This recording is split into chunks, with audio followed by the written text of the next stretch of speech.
Olivier Ziegler pour nous parler de la démarche éducative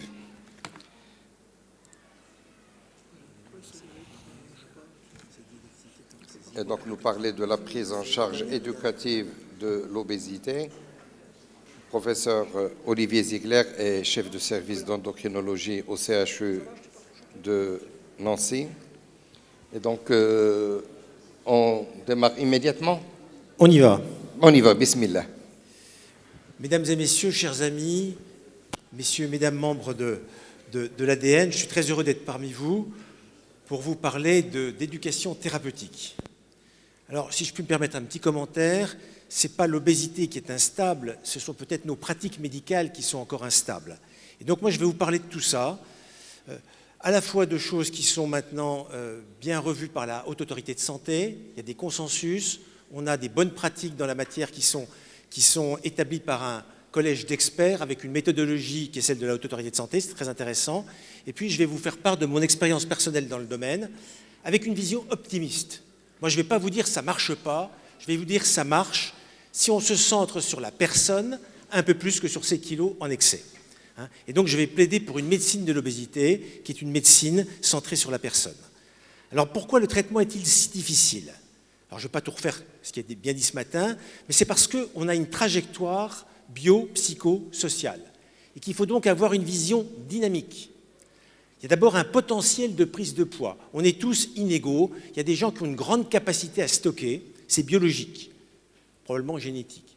Et puis on a un potentiel de perte de poids qui est aussi très variable, parce qu'il y a des phénomènes de résistance à la perte de poids qui sont puissants. Et donc l'obésité est défendue, c'est ce qu'on appelle le set point ajusté. Donc quand on a pris des kilos, l'organisme les défend. Il fait tout pour les garder. Donc on est en situation d'injustice et de découragement.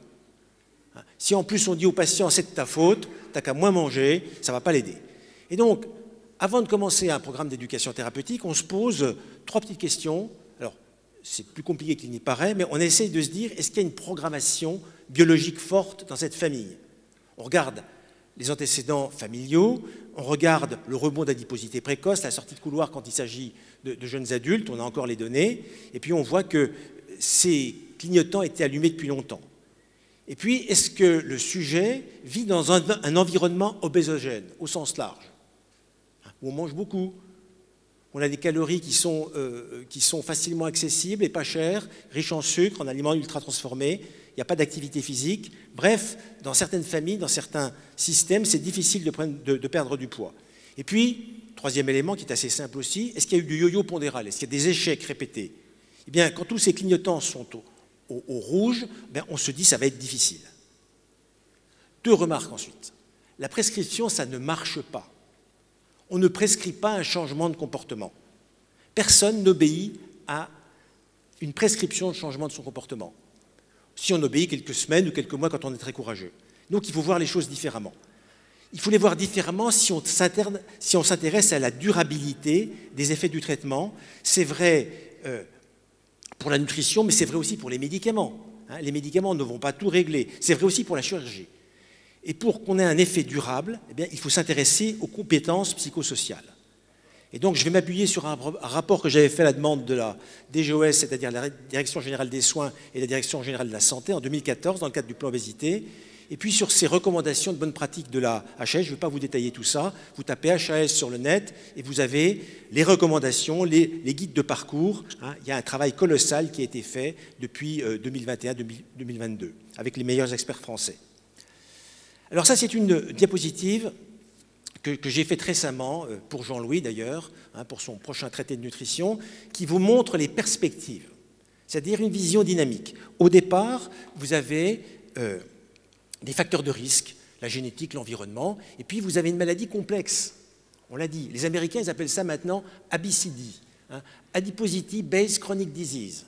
C'est-à-dire qu'on définit l'obésité par le risque de complications qu'elle a à long terme. Et ça change tout.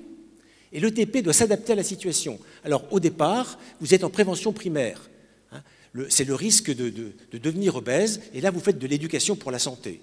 Ce n'est pas tout à fait de l'éducation thérapeutique. Ensuite, quand l'obésité commence à apparaître, vous allez regarder la quantité de masse grasse, vous allez regarder la fonctionnalité du tissu adipeux, est-ce qu'il fonctionne ou pas? Et s'il ne fonctionne pas, c'est beaucoup plus grave que quand il fonctionne bien. Puis la distribution, Android, Gynoïde, etc. Puis vous avez deux cas de figure, soit des sujets qui sont plutôt insulino-résistants, c'est les fameuses pommes de ce matin, c'est des gens qui sont métaboliquement anormaux, et puis ceux qui sont métaboliquement sains, qui vont grossir beaucoup plus facilement. Ceux-là vont aller vers des complications mécaniques ou psychologiques, quelquefois majeures, et puis les autres vont aller vers des complications métaboliques, cardio-métaboliques. Et donc on entre dans l'ère de la prévention secondaire. Là, il faut perdre du poids, 10% c'est bien, avec des modifications thérapeutiques du mode de vie. Et là, l'ETP est extrêmement importante. Mais vous voyez que les cibles, elles sont variées. Elles sont variées, on peut adapter l'éducation thérapeutique. Si on est en situation de prédiabète, on va centrer les compétences d'auto-soin sur le prédiabète. Et puis ensuite, au troisième niveau, la prévention tertiaire, on est devant des complications qui menacent la survie. C'est pas rien, c'est l'infarctus, l'AVC, les maladies rénales. Et là aussi, il faut obtenir une perte de poids. Mais là, les experts américains vous disent que ce n'est pas 5%, c'est 10 à 20%.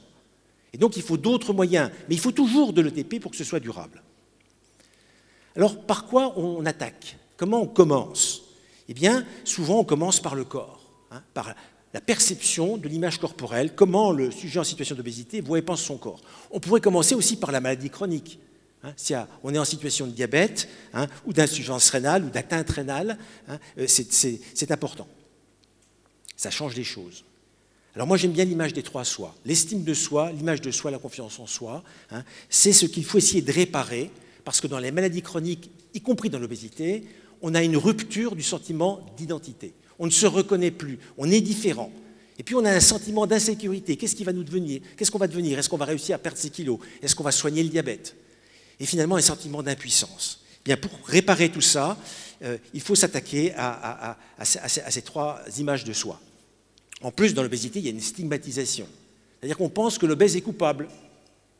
Il mange trop, il est feignant, il ne bouge pas. Et finalement, c'est la double peine. On est à la fois malade, maladie chronique, et à la fois traité comme quelqu'un qui est coupable. Et finalement, le sujet finit par internaliser cette stigmatisation.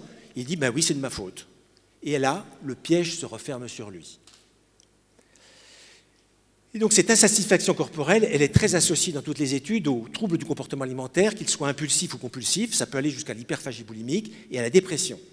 Alors pour réparer tout ça, eh bien, il faut s'attaquer aux compétences psychosociales. Ça va être un des messages clés qui sont aussi ces compétences d'adaptation. On n'attaque pas ça du tout quand on prescrit un régime. Au contraire, on les enfonce, ces compétences psychosociales.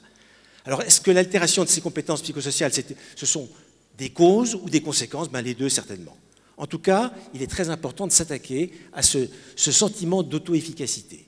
On ne fait une modification de son mode de vie quand on se sent capable de la faire et de réussir. Si on se sent incapable, on ne le fait pas. Et donc, on va voir maintenant quelques objectifs et leviers de l'éducation thérapeutique. La question, c'est pourquoi le patient peut-il devenir acteur ou non de sa santé? Et surtout des changements de comportement et d'habitude. Parce que tous ces comportements qu'on a, ils sont appris. Ils ont une certaine finalité. Si vous mangez beaucoup à certains moments, c'est que ça vous fait du bien. Sinon, vous ne le feriez pas. Et moi, je vous demande de ne plus le faire. Est-ce que ça va vous intéresser? Ben, pas forcément. Et donc, l'objectif de l'ETP, il y a beaucoup de discussions là-dessus, mais maintenant c'est clair pour moi, c'est la vie. C'est aider le sujet à retrouver du sens à sa vie en dépit d'une maladie chronique souvent invalidante, difficile à soigner. Alors, c'est ambitieux. On pourrait donc parler du bien-être. Je n'ai pas osé marquer le bonheur. Mais la Haute Autorité de Santé, quand on cherche bien, on trouve qu'elle parle du bien-être. Qu'est-ce que c'est le bien-être? Avec des termes simples. C'est le fait de se sentir respecté. Moi, j'aime bien ça, respecté. D'avoir une vision positive de soi, d'avoir des activités sociales sous toutes leurs formes, d'avoir des relations familiales régulières et vécues comme positives. En plus, une bonne qualité de vie au travail. Ben voilà, il faut essayer que tout ça aille au mieux. Il y a des objectifs secondaires, j'irai aussi assez vite là-dessus, c'est l'autonomie. Ben, l'autonomie, c'est être capable de faire ses propres choix. Donc prendre conscience de ses désirs, de ses valeurs, et puis développer ses fameuses capacités d'adaptation. C'est comme ça qu'on prend sa place dans le système, dans le processus de soins. Et puis, il faut accepter cette maladie chronique. Ça, c'est pas rien. J'y reviendrai. Alors, qu'est-ce qu'on a comme levier opérationnel? C'est pas l'objectif, mais ce sont des moyens. Je vous parlerai ensuite des compétences. Mais il y a l'empowerment. L'empowerment, ça a été bien décrit par Isabelle Ojoula dans sa thèse, il y a maintenant longtemps, c'est le pouvoir agir. C'est aussi la gouvernance de soi. C'est-à-dire qu'on va s'engager dans un processus de transformation personnelle pour renforcer nos capacités à prendre soin de nous-mêmes. Et Ojoula cite Ben Saïd qui dit hein, « L'empowerment, c'est être autrement le même ». C'est-à-dire, je ne change pas dans mon identité, mais je m'adapte, je vis un peu autrement. Avec deux leviers, ce fameux sentiment d'auto-efficacité dont j'ai déjà parlé, et puis la capacité de lâcher prise. Alors ça, c'est fondamental, moi je m'en sers quasiment tous les jours. Il y a des gens qui s'arc-boutent à des choses qui ne sont pas si importantes. Ça les mine, ça les ronge. Ils peuvent lâcher prise là-dessus, ça ira nettement mieux. Alors, le pendant psychologique, psychodynamique de l'empowerment, c'est la résilience. La résilience, c'est la capacité de rebondir quand ça va mal, quand on a subi des événements traumatiques. Or, l'obésité, comme bien d'autres maladies, un infarctus aigu par exemple, ou une insuffisance rénale que vous découvrez brutalement, ça se comporte comme un psychotrauma. Et donc, il faut faire avec. Et pour rebondir, eh bien, il faut s'appuyer sur des ressources internes ou externes. Il faut avoir une personnalité adaptée avec des mécanismes de défense souples, adaptables, nombreux. Si vous n'avez pas tout ça, il va falloir travailler là-dessus. Ça remonte à l'enfance, les capacités de résilience. Le style d'attachement, plus ou moins sécure. Ben oui, le rôle des parents, c'est d'assurer la sécurité affective de l'enfant. Quand ça n'a pas eu lieu, la personne est fragile. Elle aura du mal à rebondir. Et puis, l'équipe médicale, vous par exemple, vous pouvez être le tuteur de résilience. Vous allez être la personne de confiance à laquelle le patient va s'accrocher. Alors, parlons maintenant des compétences. Bon, les compétences, c'est des termes que je n'aime pas trop, parce que rendre les gens compétents, ça m'agace. Mais les compétences, elles sont indispensables. Et la HAS vous dit dans sa grande sagesse, c'est pour trouver ses propres clés, de façon à s'engager dans un changement d'habitude de vie et devenir progressivement autonome. Donc c'est trouver les clés. Vous prescrivez un régime ou de l'activité physique, mais la personne, elle n'a pas les clés. Ça ne va pas être durable. Peut-être qu'elle les a perdues, les clés. Alors il faut les retrouver. Alors les compétences d'auto-soin, je ne vais pas insister, vous les connaissez aussi bien que moi. Il y a des compétences concernant l'obésité et ses traitements. Qu'est-ce que c'est que l'obésité? Qu'est-ce que c'est que ses traitements? Les modifications thérapeutiques du mode de vie, la diététique, l'activité physique, les rythmes de vie. Je ne vais pas entrer dans les détails. Pour les médicaments de l'obésité aussi, il y a des compétences. Si on donne un médicament sans rendre la personne compétente pour faire les changements durables, ça marchera beaucoup, beaucoup moins bien et ça ne marchera peut-être pas très longtemps. Pareil pour la chirurgie bariatrique et bien sûr pour toutes les maladies liées à l'obésité, l'insuffisance rénale, l'insuffisance cardiaque, etc. Mais surtout, il y a ces fameuses compétences psychosociales. Alors ça vaut le coup quand même de rester 2 minutes là-dessus pour se dire, ben voilà, qu'est-ce que c'est? Il y a 3 dimensions, une dimension cognitive, émotionnelle et une dimension relationnelle. La dimension cognitive, c'est comprendre ce qui se passe, c'est être capable de s'auto-évaluer, éviter les faux espoirs, pas tomber dans la résignation apprise, savoir gérer ses impulsions. Ça marche pour tout, pour la vie conjugale aussi. La dimension émotionnelle, c'est comprendre ce que c'est que le stress, les émotions, les percevoir, les verbaliser pour les mentaliser. Ça sert beaucoup pour vaincre l'alimentation émotionnelle qui est à la base des TCA, troubles du comportement alimentaire. Et puis la dimension relationnelle.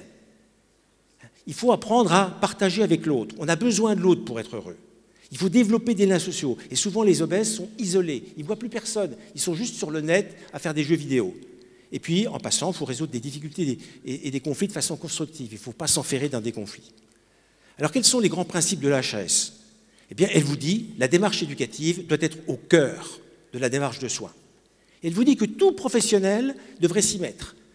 Tout soignant devrait adopter une posture éducative et une écoute empathique pour aider la personne à développer des compétences, même si tout ça ne se fait pas directement dans une séance d'éducation thérapeutique. Donc on devrait tous le faire. Alors pour le faire, il faut que la personne soit d'accord, il faut lui demander l'autorisation pour s'intéresser à son obésité. Il faut que l'équipe soit formée à la fois à l'obésité et à l'éducation thérapeutique. Ça tombe bien, éducation thérapeutique, c'est un des mots-clés de l'ADN. J'ai bien remarqué. Et puis ensuite, il faut que les programmes mis en place soient multicomposantes et multiprofessionnels. Il faut un travail d'équipe. Alors, quelles sont les étapes du cheminement clinique? Ces étapes, j'essaie de les simplifier. Il y a d'abord la rencontre. C'est la relation qui est thérapeutique. Donc, rencontrer l'autre, ça se travaille. Il faut être ouvert, il ne faut pas être dans le jugement. Il ne faut pas s'intéresser qu'au poids. Ensuite, on va apprendre à la personne à s'auto-observer. Alors, on peut utiliser un carnet, on peut se peser, pas trop souvent, un petit peu quand même. En bleu, c'est ce que dit la HAS, il faut s'observer, s'évaluer et se renforcer. C'est pas facile. Ensuite, encore plus difficile, l'analyse fonctionnelle des comportements. À quoi sert de trop manger? Il faut faire le lien entre les fluctuations de poids et les événements de vie, comprendre les raisons des obstacles et des freins au changement, pour trouver les moyens d'y faire face. Ensuite, on arrive à l'approche cognitivo-comportementale. En effet, il faut apprendre à contrôler les stimuli et les situations à risque, donc résoudre des problèmes pratiques. Qu'est-ce qui me fait trop manger? Il faut changer la perception qu'on a de nous-mêmes. Se sentir bien dans sa peau, s'accepter, s'aimer, c'est indispensable pour avoir une bonne estime de soi. Ça se travaille, ça peut se faire dans des ateliers. Et puis, il faut travailler la relation avec les autres. Alors, précisément, voilà une série d'axes de travail qui sont un peu non conventionnels, qui sont issus de la réflexion de Golay et puis de l'AHAS et du rapport que j'avais fait en 2014. Alors, l'axe médical, je n'insiste pas, il faut comprendre l'obésité et les bénéfices de la perte de poids. La diététique, il y a à la fois des connaissances de base, mais il faut aussi travailler sur le ressenti des sensations physiologiques, la faim, le rassasiement, la satiété. Apprendre à manger en pleine conscience, ne pas oublier le plaisir, comme l'a dit Jean-Louis. Manger avec les 5 sens. Pour l'activité physique adaptée, vous voyez qu'il y a à la fois quelque chose de très pratique, repérer les bienfaits de l'activité physique, y compris sur le plan psychique, et puis sortir aussi de cette logique. Je fais du sport pour maigrir. Non, on fait du sport pour le plaisir, pour son bien-être. Et là, il y a aussi une approche psychosensorielle. On va comprendre qu'un effort modéré, ça fait du bien, qu'on a un plaisir de bouger et qu'on peut se relaxer avec tout ça. Alors, le vécu émotionnel, ça va de soi. Travailler sur la gestion des émotions, c'est tout un programme. On a les psychothérapies, évidemment, on a les jeux de rôle, l'art-thérapie dans les ateliers, et ça va permettre d'anticiper des prises alimentaires liées à des émotions défavorables. Et puis, on a un vécu personnel. On doit réfléchir à soi-même, quelles sont nos valeurs, quels sont nos désirs. Il faut se connaître, identifier tout ce qui nous permet d'être en bonne santé. Alors, je vais faire une petite aparté courte sur la médecine narrative. Alors là, moi, j'ai rencontré par hasard la médecine narrative et Rita Charon, que j'ai rencontrée en lisant le journal Le Monde et en lisant ce fameux bouquin de Goupil et Claire Lejeune, publié en 2007, qui s'appelle « La médecine narrative, une révolution pédagogique ». Il s'agit ici d'offrir aux professionnels de santé des outils pour mieux comprendre leurs patients. Et puis aussi pour mieux comprendre ce qu'eux-mêmes éprouvent lorsqu'ils prennent en charge les patients. Rita Charon nous dit « J'ai pris conscience de la nécessité d'accorder une attention totale aux patients sans les contredire, en laissant de côté mes propres croyances et mes préjugés, car nous avons tous. » Donc, en médecine narrative, on essaie de sortir de son jeu de rôle habituel. Et le récit de soi, le narratif, qu'il soit oral ou écrit, va permettre au patient de déconstruire son histoire, de voir qu'est-ce qui a compté dans sa vie, pour se reconstruire ensuite un peu différemment. Et c'est comme ça qu'il va fabriquer, qu'il va élaborer, dit-on, les savoirs expérientiels, tirer de l'expérience. Ce n'est pas si simple que ça.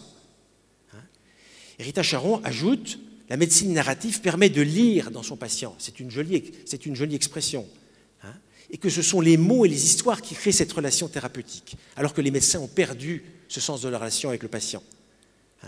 Parce qu'on ne prend pas le temps d'écouter les patients. François Goupil nous ajoute des choses très intéressantes. Cette construction de récits répétés, ça va permettre un accès intuitif. Notre intuition, on va découvrir des contenus latents ou inconscients que le patient n'exprimait pas. Et cette prise de conscience de l'acceptation des émotions et des intentions non explicites, c'est thérapeutique. C'est thérapeutique pour le patient, c'est thérapeutique également pour le médecin.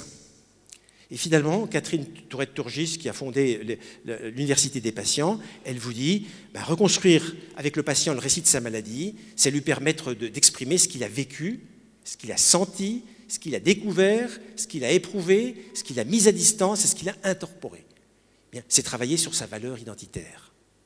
Donc on voit très loin. Et donc ce récit qui est écouté, qui est respecté, va nous aider à progresser vers l'acceptation. Alors l'acceptation, c'est très difficile pour un patient en situation d'obésité. C'est intolérable en termes d'émotion d'accepter ce corps qui a été un peu bousculé par la maladie. Il faut faire le deuil du corps parfait. Il faut faire le deuil de la possibilité de maigrir en dessous d'un point d'équilibre ou du set point, puisque le poids est contrôlé par plein de mécanismes. Il faut accepter d'avoir eu des comportements alimentaires impulsifs en réponse à des stimuli émotionnels. C'est exactement l'inverse de ce que vous demande votre docteur. Et donc c'est extrêmement difficile. Or, cette acceptation, qui n'est pas la résignation, c'est obligatoire pour s'engager dans une phase dynamique de changement.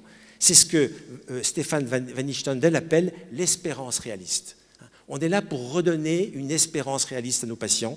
C'est aussi le réalisme de l'expérience. Alors voilà, si on veut résumer par un schéma, j'aurais presque fini.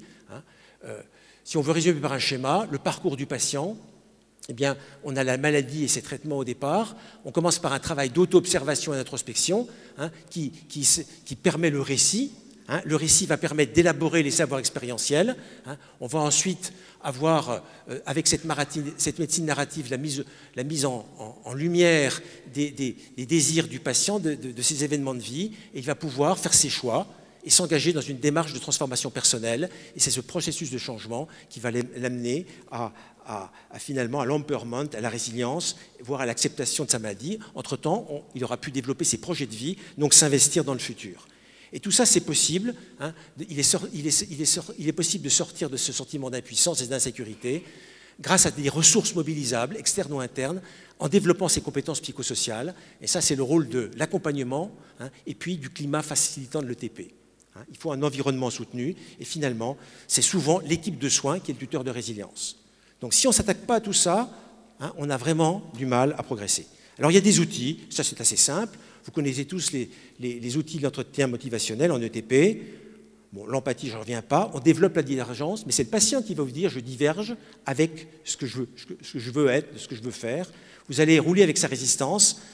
Vous allez utiliser des questions ouvertes, vous allez valoriser ce qu'il dit, vous allez avoir une écoute réflective, vous allez faire des résumés, vous allez reformuler, vous envoyer des reflets. Tout ça pour permettre le discours changement. Ça, c'est le b.a.-ba de l'éducation thérapeutique, je ne vais pas trop vite. Mais ça, vous ne le connaissez sûrement pas, la métaphore de la pompe cardiaque de Rita Charon. C'est poétique, c'est magnifique. Quand on fonctionne, avec une certaine cordialité, on est soit en diastole, soit en systole. On n'est pas l'un sans l'autre. La diastole, c'est un temps de repos, d'ouverture, d'acceptation de l'autre. On laisse venir, on laisse se révéler. C'est comme dans l'entretien motivationnel, on n'invente rien en entretien motivationnel. On écoute ce que dit l'autre. On reprend, on le reformule, on fait des reflets. Et puis la systole, parce qu'on n'est pas tout le temps en diastole. Les docteurs ou les soignants qui sont tout le temps en diastole, c'est un petit peu grave pour eux. La systole, c'est un temps d'interprétation, de synthèse et de décision pour aller vers des actions thérapeutiques. Donc, on va passer de la systole à la diastole à son rythme. Alors, quelquefois, on est un peu arythmique, ça peut arriver. Voilà. Ensuite, il y a d'autres outils. Alors, la balance décisionnelle, vous la connaissez bien, c'est pour explorer l'ambivalence. On va regarder les avantages à changer, on va regarder aussi les inconvénients du statu quo. Et quand ça va pencher de ce côté-là, eh bien, on va changer. Alors que si on a des avantages à ne pas changer et des inconvénients à changer, on va rester, évidemment, dans la position initiale. Et puis, en éducation thérapeutique, on ne juge pas. On utilise l'auto-évaluation. Voilà des échelles d'auto-évaluation qui viennent de l'équipe de Golay. Vous voyez une dame, on va lui demander comment vous allez évaluer l'importance de perdre du poids. Pourquoi 9 et pas 10 et pas 7? Et donc, on va discuter de ça. Ensuite, on va lui demander à combien estimez-vous la confiance que vous avez dans votre capacité à perdre du poids? Là, elle met 1. Ben, vous avez compris qu'elle ne se sentait pas trop efficace. Et puis ensuite, à combien vous diriez-vous être prête à perdre du poids? Là, elle met 5. Alors, pourquoi 5? Pourquoi pas 3? Pourquoi pas 7? On peut donc en discuter. Vous voyez qu'on peut entrer dans des aspects extrêmement pratiques. Alors ensuite, le TPE intégré aux soins. Eh bien, le TPE intégré aux soins, elle commence dès le bilan. Il y a un bilan somatique, mais il y a aussi un bilan éducatif.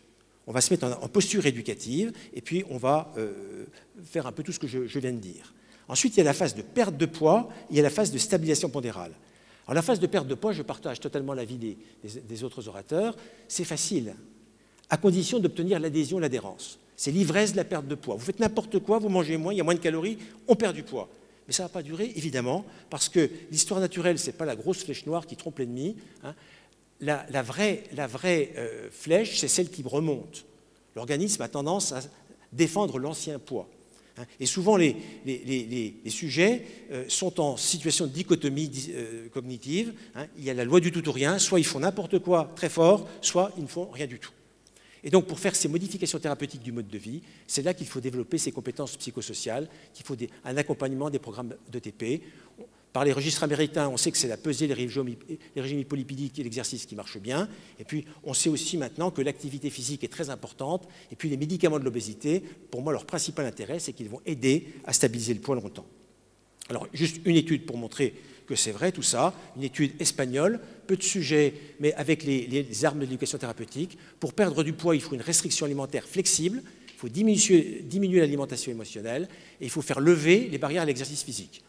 C'est QFD, hein. On ne peut pas trouver mieux, mais on le trouve. Ils perdent quand même 7% de leur poids. C'est pas trop mal, les contrôles pèsent moins de 10%. Puis après, ils remontent un petit peu, on a vu que c'était normal, et ce qui permet la stabilisation pondérale, c'est la restriction cognitive flexible et c'est l'auto-efficacité pour l'exercice physique. Hein, là aussi, on est en plein dans des valeurs de l'éducation thérapeutique. Alors, juste pour terminer, un programme qui est reconnu en France comme un article 51, qui devrait pouvoir être généralisé, qui est porté par Cyril Gauthier de Dijon. Hein. Il y a un plan de suivi personnalisé, il y a une équipe pédagogique pluridisciplinaire, il y a de la délégation de tâches, hein, il y a une plateforme numérique pour aider à faire de l'IETP. Il y a un environnement qui a été très travaillé, à proximité, il y a des patients partenaires, il y a des communautés d'usagers, les établissements sanitaires de la région sont sollicités, de même que tous les professionnels de santé, les associations de patients. Il y a un système d'information régional qui permet d'avoir un dossier informatisé, et puis ici, vous avez un soutien de l'ARS. Et donc, cette expérimentation devrait pouvoir être généralisée en France, sous certaines conditions, évidemment. Donc, je termine. J'ai une diapo. 3 attitudes, 3 fondements d'attitude éducative en éducation thérapeutique. Hein. Pour le soignant, c'est donner du sens, ou plutôt aider la personne à trouver du sens à sa maladie, quelle est la cause et où elle va, la direction. C'est ça le sens. Alors que c'est une maladie qui est programmée biologiquement de façon très précoce. Deuxième attitude, créer du lien. C'est la relation qui est thérapeutique. Hein, et il faut favoriser les récits, l'observation de soi. Il faut marcher à côté, c'est ça l'accompagnement. Et puis, il faut garder, quoi que ce soit très difficile, un regard inconditionnellement positif. Ça, c'est la psychologie humanisme de Carl Rogers. Et puis enfin, il ne faut pas stigmatiser les patients, on le fait quelquefois sans le savoir. Voilà, merci de votre attention. Merci beaucoup, professeur Olivier Ziegler.